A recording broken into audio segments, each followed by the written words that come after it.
E aí, Rádio Ouvintes, tudo bom? Tá feinha. Eu tô completamente. Tô completamente. Tudo começou com uma...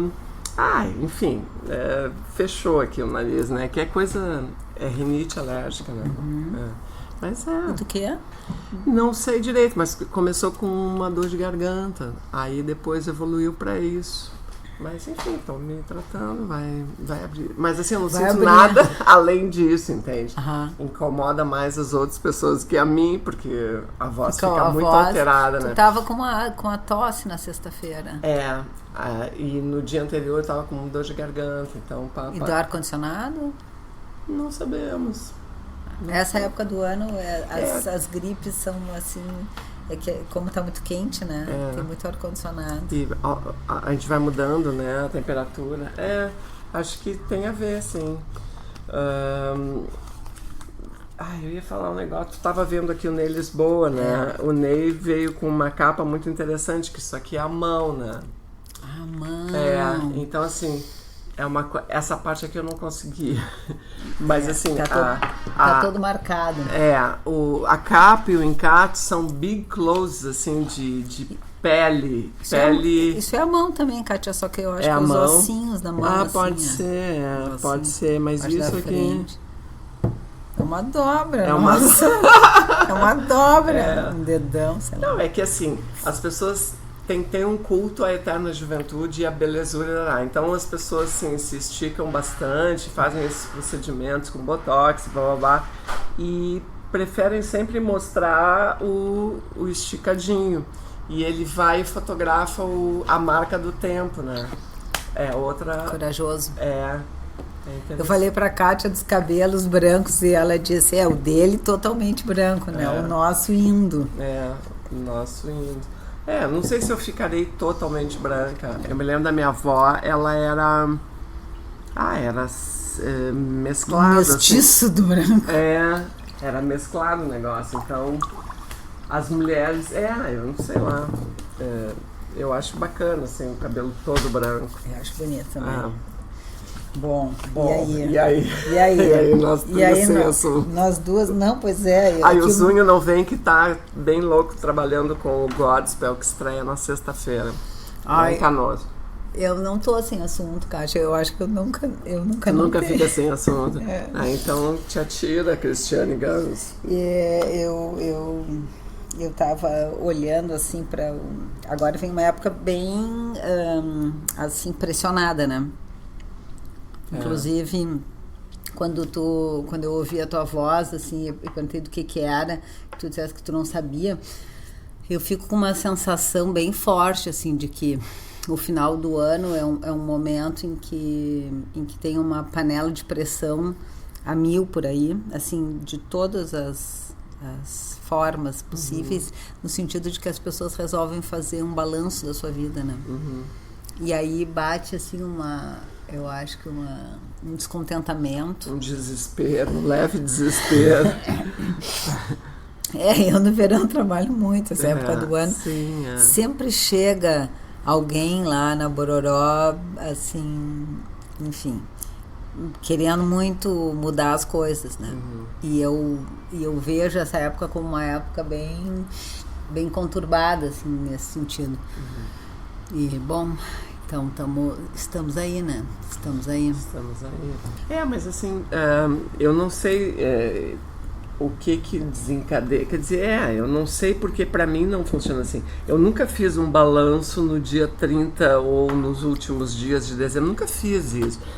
Não me convida a isso, entende? Agora, claro, eu entendo que tem o simbolismo o ano que está acabando, o ano que está iniciando, e tem aquelas festas natalinas, que às vezes é a única vez que a família se reúne toda, né? Isso por si só já é uma hecatombe de várias possibilidades, assim, emocionais, né? De várias... Mas enfim, é isso, eu não... É a simbologia do ano que acaba, é isso? Eu acho que é. E acho que é a simbologia do ano que acaba. É uma agenda nova que começa. E uma agenda nova que começa, em geral, com uma lista de expectativas do que vai ser feito o ano e projetos. E eu acho que dá uma mexida, assim. Eu acho que o povo, em geral, fica muito mais, eu ia dizer triste, mas acho que, infelizmente, não é triste, é mais louco mesmo. Para não ficar triste, as pessoas ficam enlouquecidas. E isso que tu dissesse do Natal, hoje eu estava com uma pessoa no consultório e ela vai a uma festa de um aniversário no dia 24. E aí as pessoas estavam muito indignadas com ela, dizendo e reclamando que a festa de Natal é uma festa familiar. E eu acho que tem esse sentido de que as pessoas, como elas não sabem muito bem o que fazer, fora do padrão, e aí elas se angustiam muito, né? Se sai fora do padrão. Hoje, de tarde, a gente vai gravar uma entrevista sobre os livros e o que a mim me chama muita atenção é que as pessoas leem rapidamente, né? A arte de ser feliz. Não atentam para o detalhe. O C tá em letra maiúscula, né? O C fazer feliz. Então, como é que alguém se faz feliz num fim de ano, onde não tem família para se reunir, ou onde uma pessoa da família assim decide que não vai se reunir?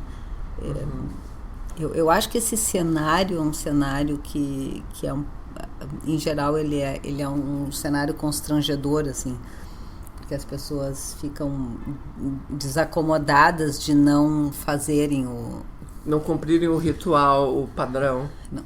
É isso? Eu acho que é. Eu acho que tem uma pressão. Tu acha assim, que o meu nariz tem a ver com isso? Não, eu acho que pode ter. Assim, por exemplo, se tu me disser, eu fiquei muito impressionada com o que tu falasse a semana passada da pesquisa, né, com os bebês. Usei muito no consultório, muito. A gente aprende o que vê, né? Então, se a gente aprende, a Kátia contou semana passada que teve uma experiência que eram 3 figuras, uma esfera, um cubo e um prisma, né? E que era um filmezinho que passavam para os bebês e que o cubo se encarregava de botar a esfera e o prisma para baixo. O troço era assim, tipo uma escalada, e os outros dois, outras duas figuras se ajudavam aos 3 a subirem. E que aí depois disso foi oferecido para os bebês os objetos, que ninguém queria brincar com um quadrado. Eu acho que a gente reproduz o que vê de uma forma inconsciente muito forte, muito forte. Então, se, por exemplo, a semana passada, se tu nos contar agora que a semana passada uma irmã tua ligou para combinar o Natal, e que tu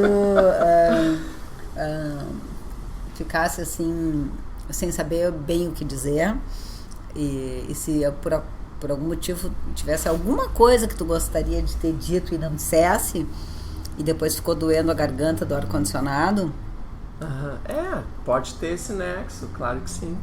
Claro que sim. E eu tô muito...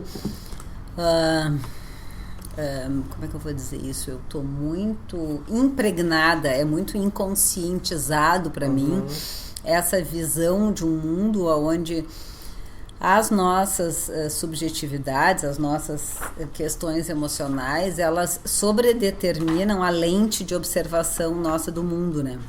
Então, um detalhe, eu hoje, alguma coisa que eu pensei fez com que eu ficasse com ansiedade e falta de ar. Então, eu tô com falta de ar. Parece que eu tô com, assim, um ventilador no diafragma. E eu tô pensando o que será, né? Já passei por vários pensamentos e não consegui ainda descobrir. E mais do que isso, eu acho que, pela minha experiência, se eu tivesse questionado algo perto do que eu fiquei, do que me produziu a ansiedade, ela teria passado. E ela não passou. Então deve ser algo que eu ainda não consegui ver. O cérebro não conseguiu ainda processar não a parte racional, né? Eu não consegui ter acesso à informação com a qual eu estou me angustiando, porque não tem ninguém fazendo esse serviço, né? Sou eu. E eu estou produzindo uma coisa que é desconfortável, que é a falta de ar. E tá, né? Eu tô aí levantando as minhas hipóteses e tô querendo pensar que horas foi que eu fiquei com esse negócio, para ver em que cenário era. Então, esse é um cenário investigativo. Eu, em geral, encontro, né? Leva um tempo, ou não, ou passa. Né? Ou tu acha que encontra? Quando eu acho que eu encontro,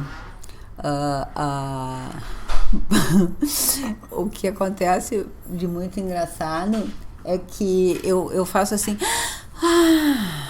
te dá uma linha e passa. Eu acho, né? Ainda aquele cara, o Milodinov do teste dos bebês, né? Assim, a moral da história é essa. Ele diz que a gente traça a gata. Ela tá louca. Ela tá afim de comer as bolas de Natal. Lola! E a Kátia tem umas bolinhas de Natal que não, Lola, não. São muito bonitinhas.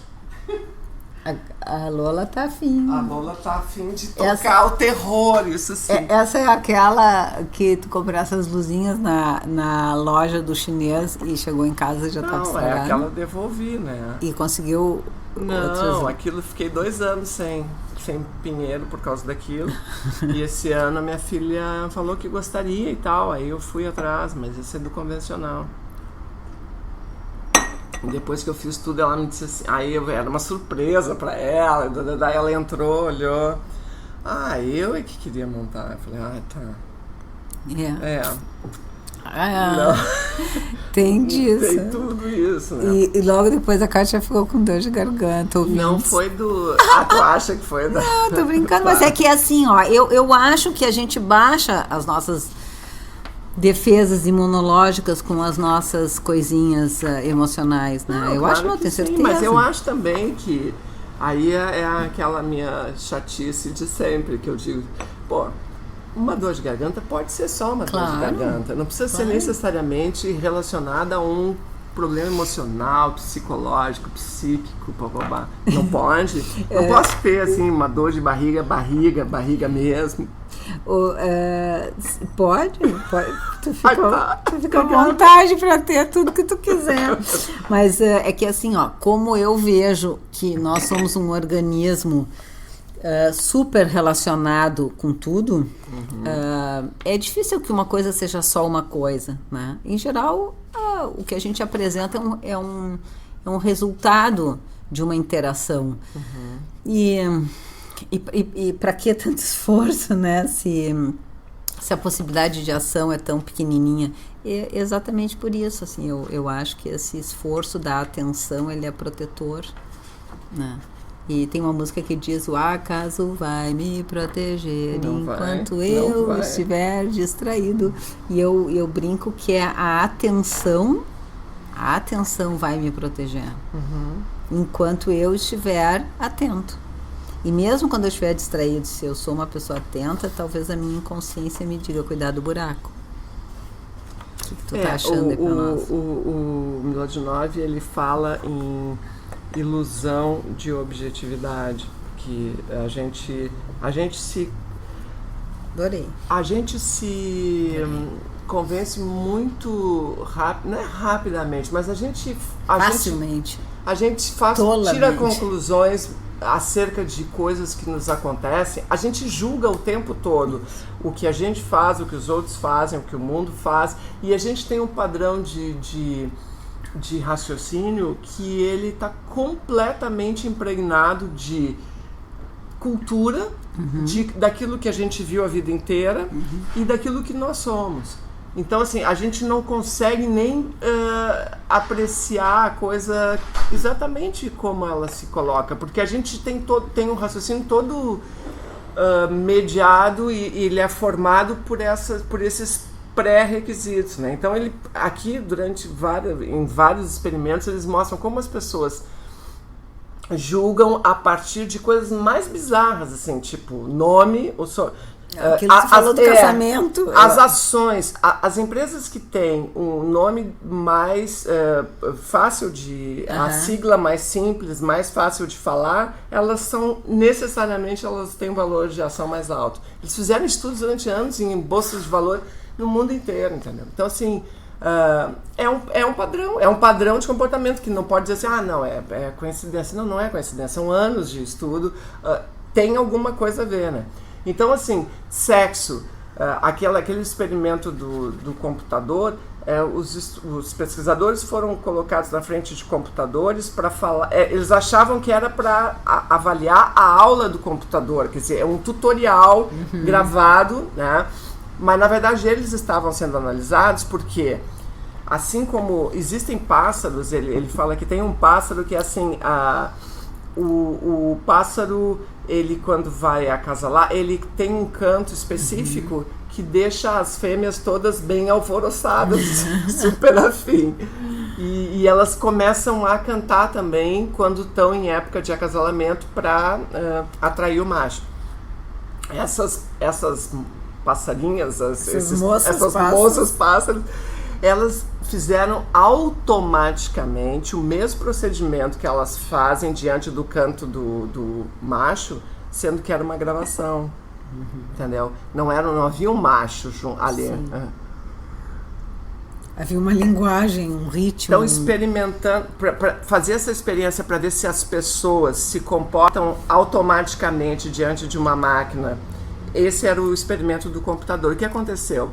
Tinha vários detalhes. Primeiro, os que assistiram, o conteúdo era o mesmo. Os que ouviram os conteúdos que variavam de mídia digital, redes sociais e relacionamentos. Os que ouviram a voz masculina acharam que os conteúdos de mídia social eram mais contundentes, mais interessantes. Os que ouviram o mesmo conteúdo por voz feminina disseram que a parte do relacionamento era mais interessante, tinha mais propriedade. Por quê?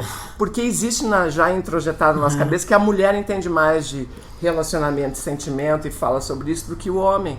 Então, assim, é uma abordagem sexy a partir do gênero, ponto. Quer dizer, pra mim é muito evidente. Tem uma outra coisa que é engraçada, que ele diz assim: quando foi solicitado que os pesquisadores fizessem uma avaliação da aula, do tutorial, então assim, quando eles tinham que falar, a voz que falava era a mesma que tinha dado todos os argumentos, eles eram muito mais complacentes, assim, é como se eles estivessem falando com a pessoa que deu, tu não vai dizer na frente, pô, o Cristiano tava uma merda, tu vai me desculpar, mas quando era outra voz, eles eram mais rigorosos, porque isso eles reproduzem o comportamento que a gente tem com as pessoas, porque na frente tu não fala, entendeu? É genial, não é? É genial. Isso é uma... E as pessoas acham que estão fazendo as escolhas, né? Aí ele fala uma hora aqui de psicologia, que ele fala assim, a parte consciente da mente... Não é isso, mas isso aqui também é bom. A parte consciente da mente não é trouxa. Por isso, quando a parte inconsciente distorce a realidade de alguma forma canhestra e óbvia, nós percebemos e não engolimos. O raciocínio motivado não funciona quando se leva a credibilidade longe demais, pois nossa mente consciente começa a duvidar e isso é o fim do jogo da autoilusão. A distorção, psicólogos definem esse equilíbrio dizendo que a distorção resultante deve manter equilíbrio. Deixa eu ver onde é que fala, eu acho, psicólogo aqui. A sutileza dos nossos mecanismos de raciocínio nos permite manter nossas ilusões de objetividade, mesmo quando enxergamos o mundo através de lentes parciais. Os livros de psicologia estão cheios de estudos ilustrando os benefícios, tanto pessoais quanto sociais, de manter ilusões, entre aspas, positivas acerca de nós mesmos. Pesquisadores percebem que, ao induzirem um estado de espírito positivo, seja quais forem os meios, as pessoas tendem a interagir umas com as outras e a ajudar mais umas às outras. Tem vários experimentos disso também. Pessoas que se sentem bem consigo mesmas são mais cooperativas na administração de situações e mais propensas a encontrar soluções construtivas para seus conflitos. São também melhores para resolver problemas, mais motivadas para se dar bem e tendem a persistir diante de um desafio. O raciocínio motivado permite que nossa mente nos defenda contra a infelicidade. Bom, né? Infelicidade é ruim. O otimismo natural da mente humana é um dos nossos maiores dons. Nós escolhemos os fatos em que queremos acreditar. Escolhemos também os nossos amigos, namorados e cônjuges, não apenas por causa da forma como os percebemos, mas pelo modo como eles nos percebem, que é aquilo que vocês falam. Quem em mim se revela diante do outro, né? As nossas escolhas têm muito a ver com isso, né? Quem em mim se revela? Quem em mim se revela? Isso, esse troço A gente tem quando a gente trabalha com a parte mais psicoanalítica do método Curação, a gente tem uma brincadeira, né? Que a gente fez uma equação, assim, para que a pessoa grave, né? Que é K, P, S, A, C, e o K é o desejo de se fazer feliz, P é a percepção, S é a significação e A, C é a ação curativa. E tanto a percepção quanto a significação das nossas percepções e as ações curativas, elas são determinadas por esse desejo de se fazer feliz, né?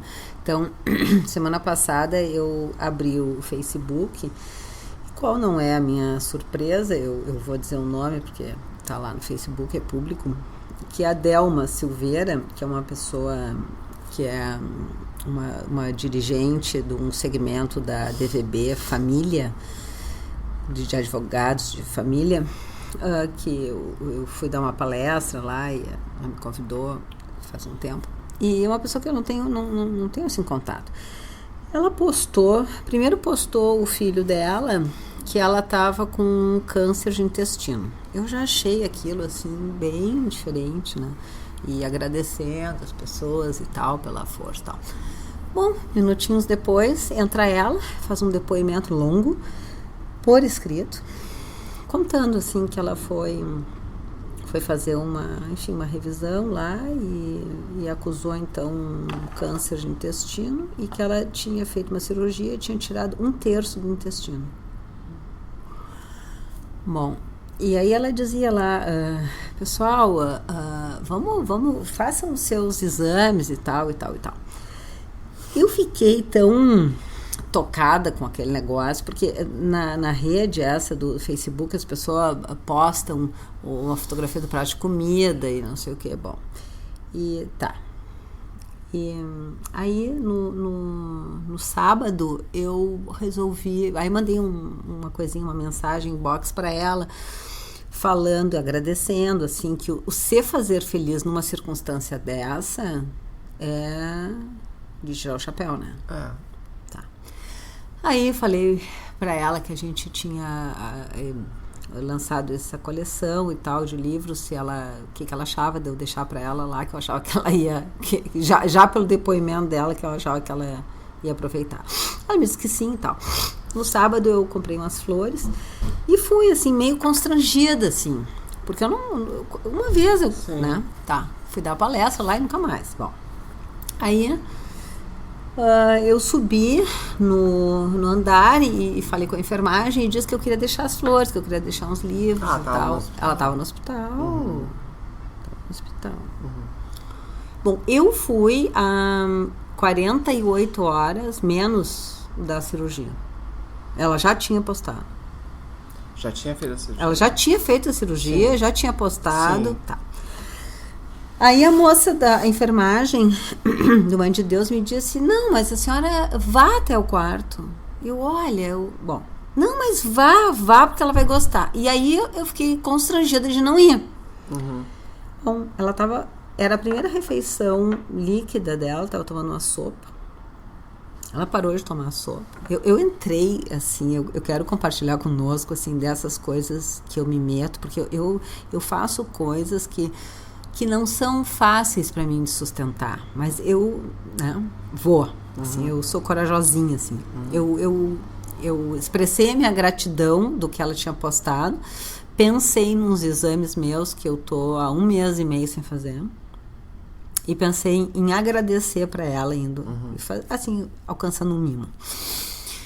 Bom, eu entrei no quarto, ela me olhou, me reconheceu, eu disse para ela, oi, tu acha que não vai lembrar de mim e tal, mas eu tô aqui para te agradecer. E aí ela me disse, não, mas tu vai sentar. E eu disse, tá bem? E ela me contou a seguinte história, que eu vou ser bem breve. Ela faleceu, a mãe dela faleceu de câncer de intestino, ela tinha 5 anos de idade. O médico tinha feito há 1 ano a indicação dela fazer um exame de colonoscopia. Ela não fez. Esqueceu, fez outro, enfim, não fez. Foi no dermatologista e o dermatologista perguntou para ela. Ela é uma mulher, a Delma Silveira. É uma mulher impressionante, é de uma vitalidade assim. Ela parece um mosquito elétrico, a formiga atômica assim.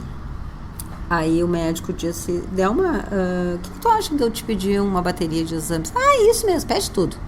E ele pediu exame de sangue para células cancerígenas. E veio alterado o exame. Veio alterado para o que ele esperava dentro do padrão dela. Veio abaixo da taxa de alteração indicativa para câncer. E mesmo assim, o dermatologista pediu para ela repetir o exame. E aí perguntou para ela como é que estavam os exames dela. Ela disse então contou essa história, perguntou se alguém tinha morrido de câncer. Sim, a mãe, ela com 5 anos. Bom, foi fazer o exame. Quanto que eu disse? Que era do 1/3. 1/3. Então, sabe, eu acho que ser fazer feliz. E ela tinha uma alegria, mas não uma alegria, não era uma coisa assim, sabe? Era uma coisa de quem tá se dando conta e falando na morte, falando na doença. Olha, eu fiquei impressionada, porque essa ideia, agora tu lesse ali da infelicidade, eu percebo em mim uma decantação inconsciente muito grande minha de produzir espontaneamente críticas do tipo apocalípticas sobre mim, sobre o mundo, sobre tudo, assim, sem parar. E eu faço esse trabalho de curação comigo o tempo todo, assim, me dando conta o que eu quero com tal pensamento. Para que tal pensamento serve? Né? Bom, então, eu hoje marquei os meus exames. E tão engraçado, eu fiquei durante esses 45 dias com os exames no balcão da cozinha, vendo os exames e pensando assim... sempre é tão difícil marcar com ela, que é uma pessoa que eu gosto muito, que é a Radiar, que é uma radiologista. E eu não... depois eu marco. Agora tu me pergunta se é verdade que é difícil eu marcar com a Radiar. Não, nunca foi. Eu sempre telefono pra clínica e marco com ela, com a pessoa que eu quero, que me acompanha há anos. E eu nunca tenho problema. Eu nunca tenho problema de agenda. Eu sempre... Mas tu botou isso na cabeça, tu repetia isso, que era difícil. E agora eu vou te dizer o seguinte. Eu faço isso todas as vezes. Todas as vezes que eu tenho exames para marcar, eu penso assim... Ai, que saco.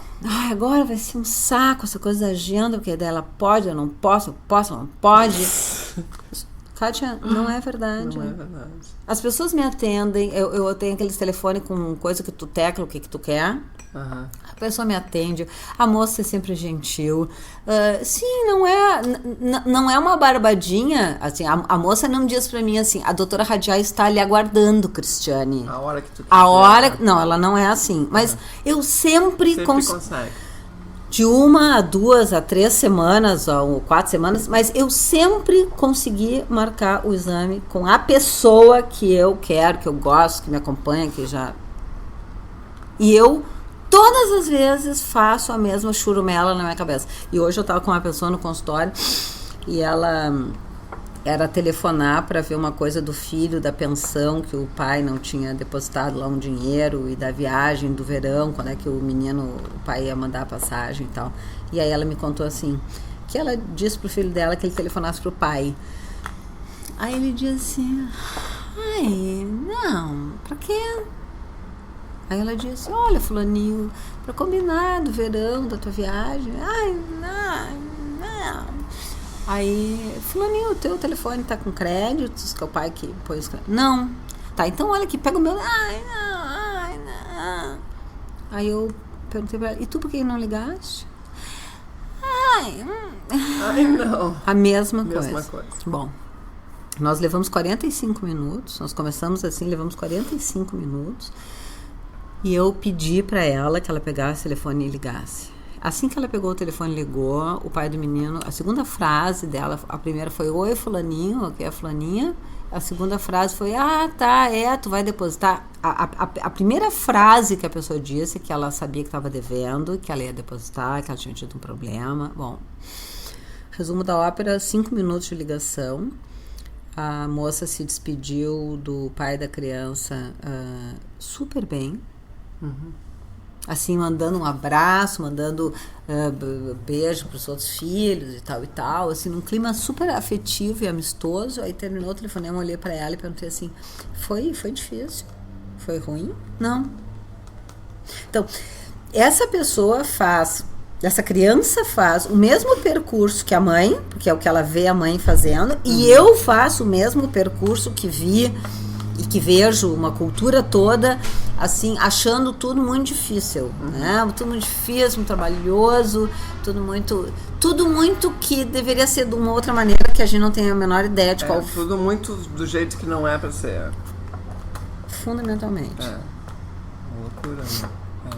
E se fazer feliz com o que temos, do jeito que temos, é sim uma arte, e eu acho fico bem feliz comigo que eu possa trabalhar sobre isso, escrever sobre isso, pensar sobre isso, falar sobre isso, porque isso, transformar o me fazer feliz em uma realidade, é sim uma arte ininterrupta, e quando eu vejo, eu atirei a minha bicicleta no chão e tô sentada em cima da roda choramingando, que é muito ruim pedalar. E aí eu, pronto, deu, Cristiane. Agora levanta a bicicleta e segue. Que eu não sei se essa foi a intenção do Iberê, né? Mas que para mim é genial, assim, que o símbolo, que a assinatura dele seja uma bicicleta, porque eu acho que viver é andar de bicicleta, sabe? Ou tu para de fazer força e vai pro chão, ou tu aprende a fazer força. A dosar a força. Num processo contínuo de estar fazendo. A coisinha aquele do Procurando Nemo, do peixinho aquele que diz continue a nadar, assim. Né? Eternamente. Até não, né? Até não, né?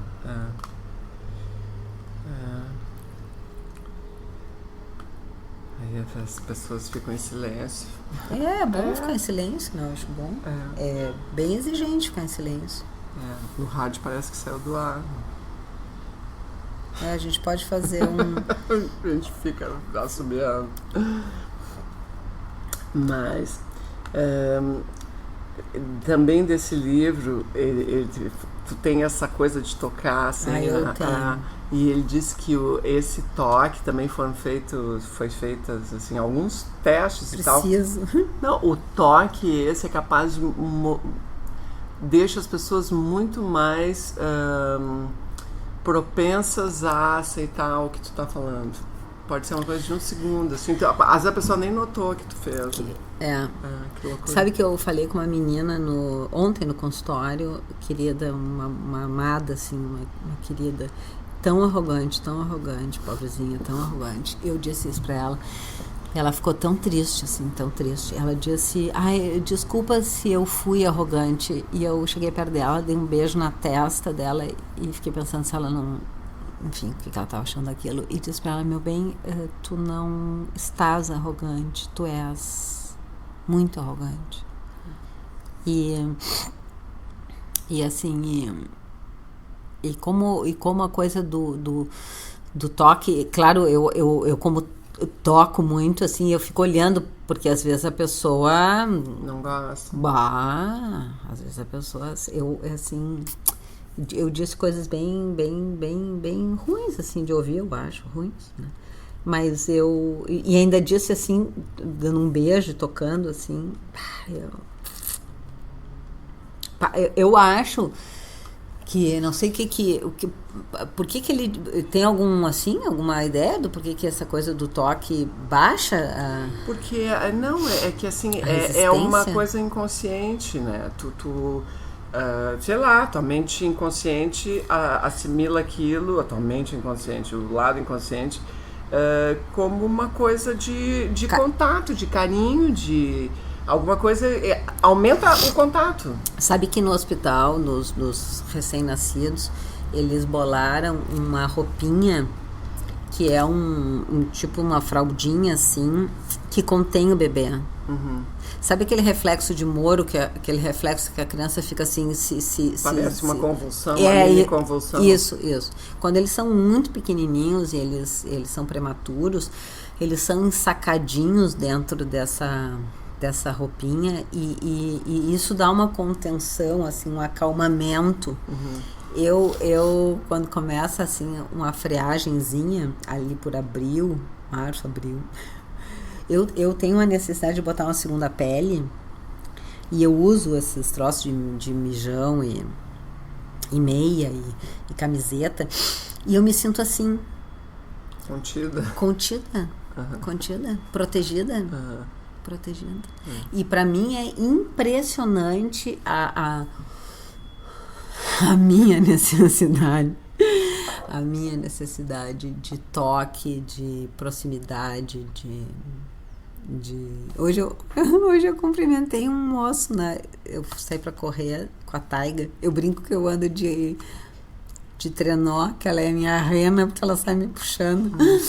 E eu saí bem cedo, assim, e aí eu encontrei um moço que eu achei que era um moço que trabalha na casa do meu pai e da minha mãe, de jardineiro. Eu cumprimentei ele, eu falei: oi, Paulo!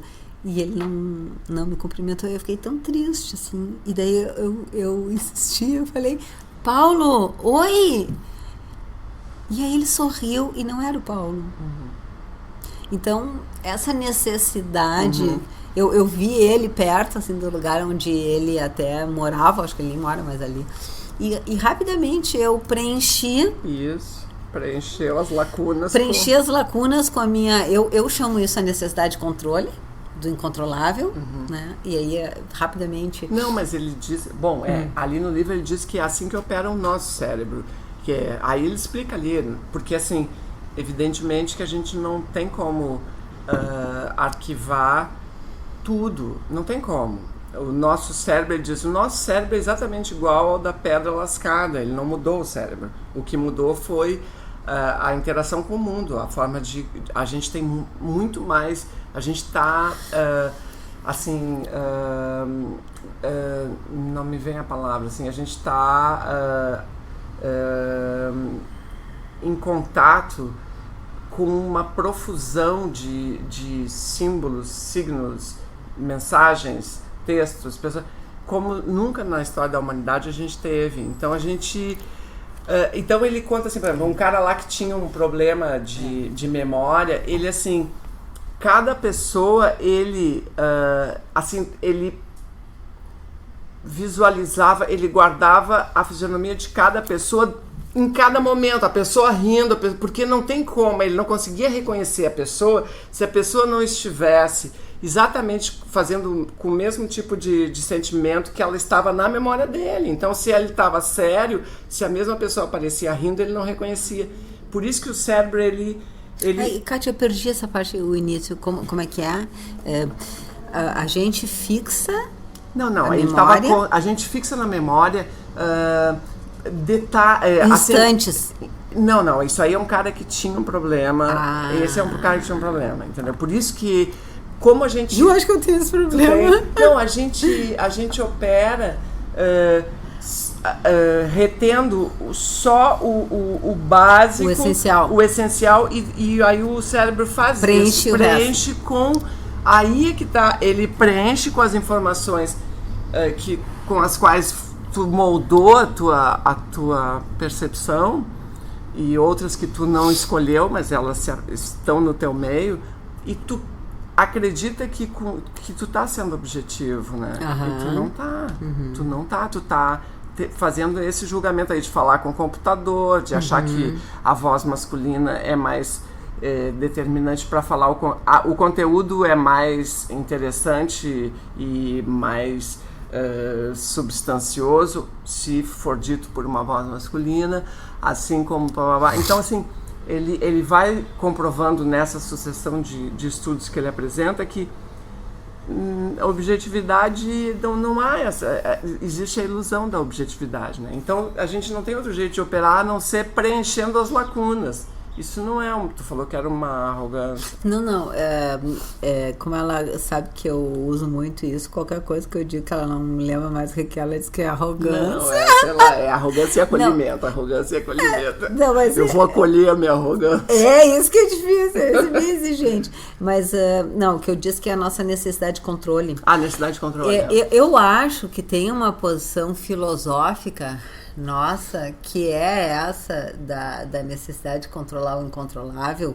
Assim é que eu vejo o mundo, né? Eu vejo, assim, por exemplo, a construção do platonismo como essa idealização de controle.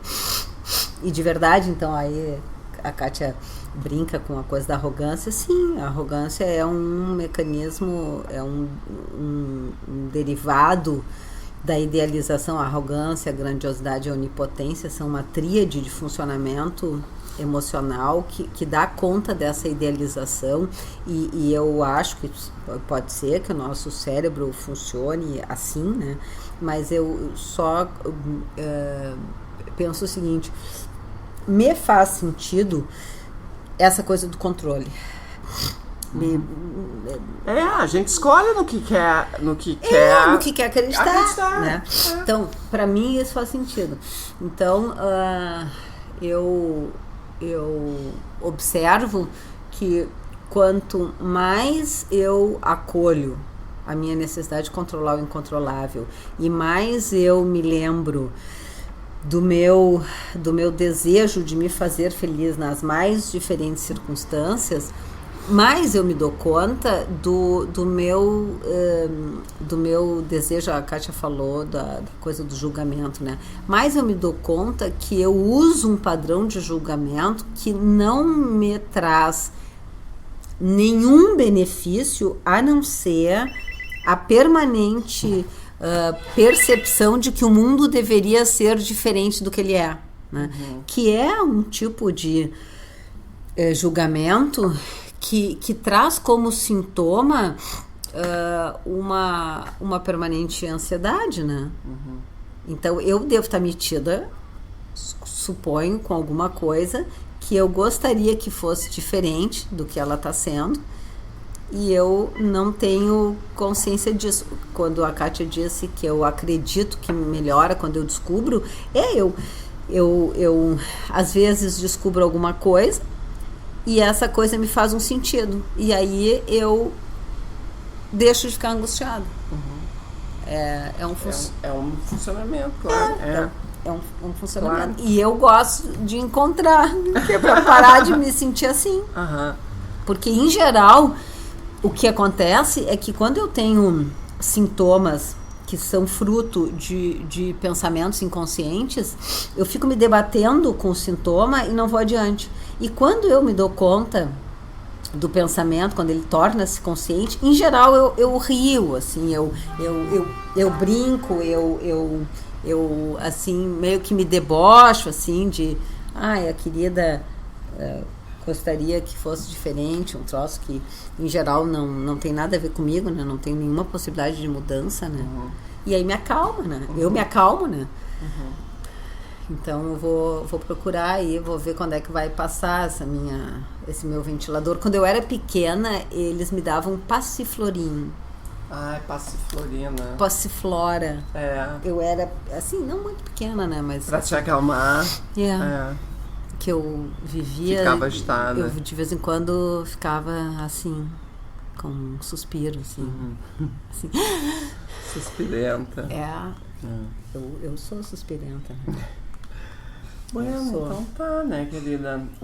Vamos lá. Eu disse pra Kátia que eu tinha que hoje sair um pouquinho mais cedo, são porque eu tenho uma gravação pra televisão pra falar do desejo de se fazer feliz, do esforço de se fazer feliz. Boa trabalheira pra nós, boa semana. Boa semana. Vamos nessa, beijo, querida.